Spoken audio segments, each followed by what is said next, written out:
Hello, everyone. It is Barb Teckle. It is Monday, December 14th. I want to say, baby, it's cold outside.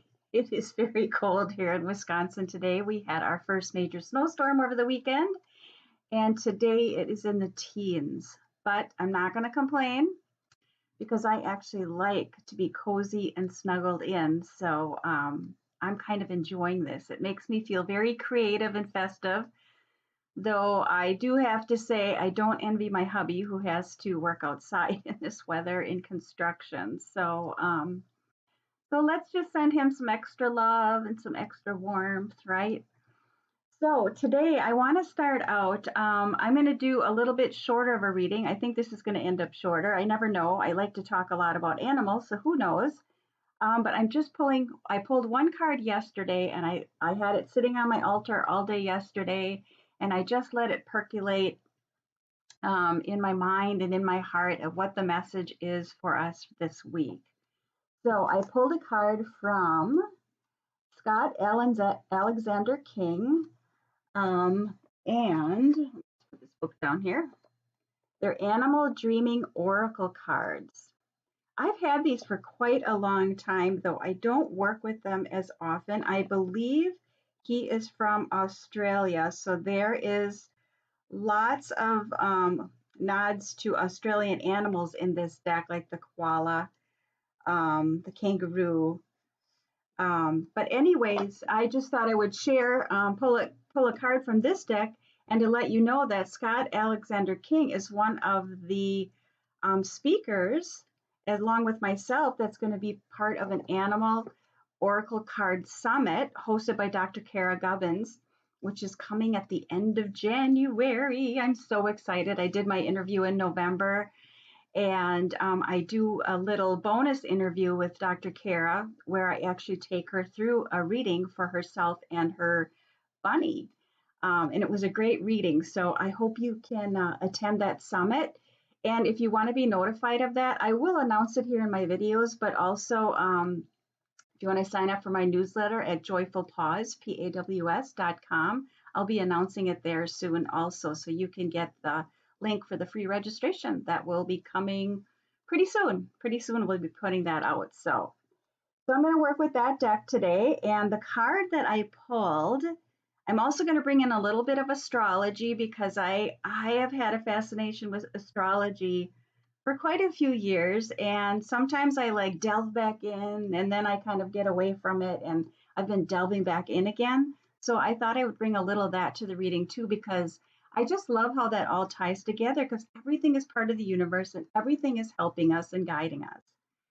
So the animal for today from the Animal Dreaming Oracle cards is Dolphin.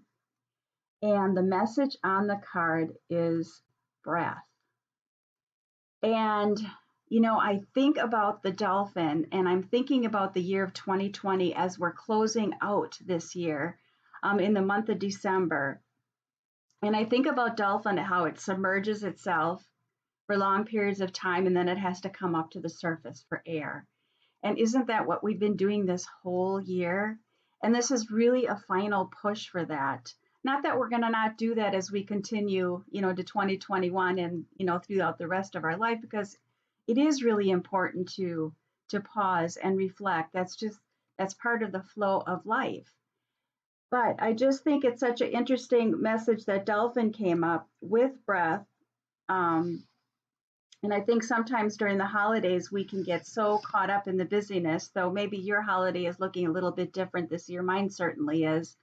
And I've had much more opportunities to really catch my breath and just be in more quietness and stillness. And I'm really appreciating that. Though there's a part of me that is, feeling some pangs over what I won't be doing this year that I would have been doing the years prior.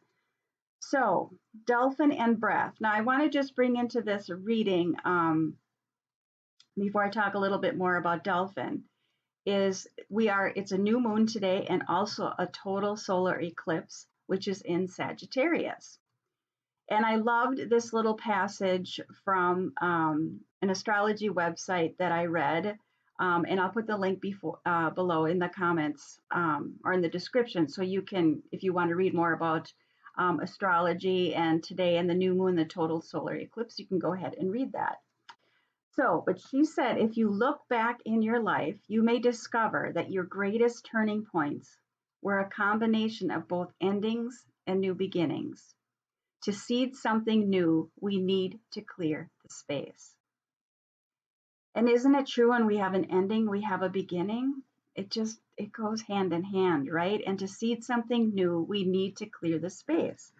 So when I think about Dolphin, and Dolphin is also a water sign, it's about clearing our emotions, clearing out whatever else it is. We have to continue doing that. We've certainly, I think many of us have done a lot of that this year in 2020, cleared a lot of things, and we have to continue to do that in order to submerge to the surface and take this big, deep breath and say, yay, we did it. And we do this over and over and over again.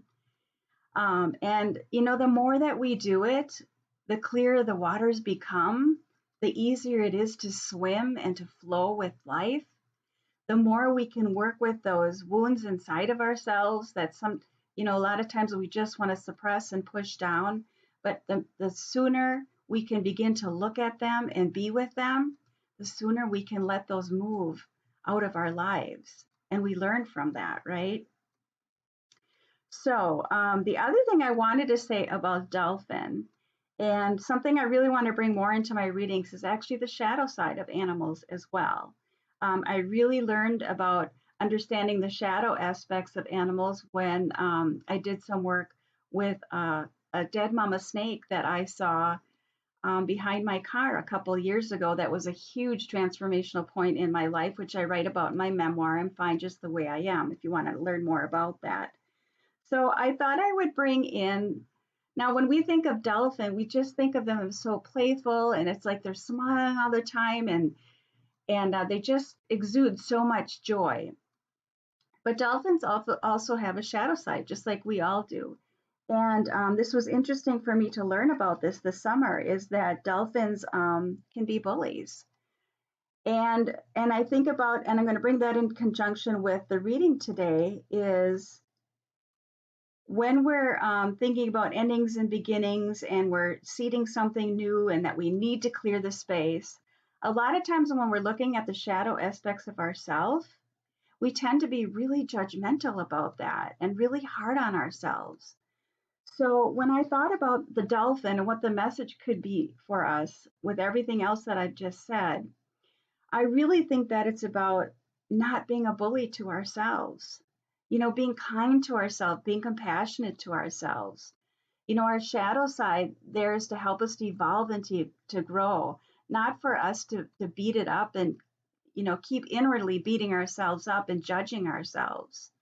Every experience that we've had in our life from the past up to now, if we can really look at it from a bigger perspective, there has been a gift of something within that has brought us a new perspective and a new understanding that has helped us to evolve. So yeah, that's what I want to say about Dolphin in conjunction with the shadow side as well. So I think that is it. This is pretty short, almost 9 minutes. I thought it was going to be shorter, but anyways, I hope you enjoyed that reading. And I will be back again next Monday, and I hope you have a great week. Take care. Bye-bye.